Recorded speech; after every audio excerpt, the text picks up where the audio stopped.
before you is a photograph taken in the USA in 1893. Hunters posing with the killed pterodactyl. Is it possible to say that at the end of the 19th century the last pterodactyl was killed? Of course not. These are photographs accidentally found on the internet, and how many similar photos are not digitized, and they are not on the network. And this is the painting Suicide of Saul by Peter Bruegel the Elder, created in 1562. In the background, huge animals are walking along the riverbank, which by all external signs resemble dinosaurs: thick short legs, long curved necks, narrow beaks, powerful humpbacked backs.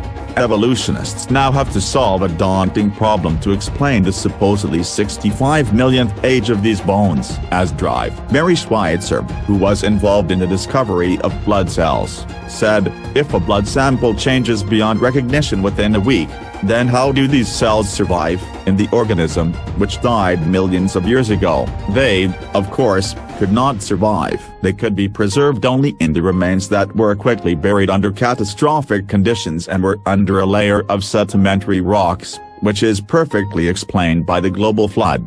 In 1993, unexpectedly for herself, Mary Schweitzer discovers blood cells in the bones of dinosaurs. In 1997, hemoglobin was discovered, as well as various blood cells in the bones of a Tyrannosaurus. In 2005, elastic ligaments and blood vessels. In 2009, easily destroyed proteins were found: elastin, laminin and collagen in a duck-billed dinosaur. If the remains were indeed as many years old as it is customary to date, they would not have any of these proteins. In 2012, scientists discovered cells of bone tissue, osteocytes, proteins, actin and tubulin, as well as DNA. The decay rates of these proteins, and especially the DNA, calculated from the results of the studies, indicate that they could not be stored in the remains of a dinosaur for, as they suggest, 65 million years after their extinction.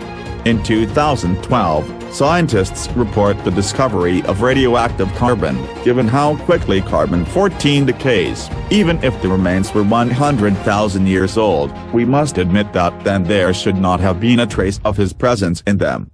And what myths of our time are known to you? Please write in the comments.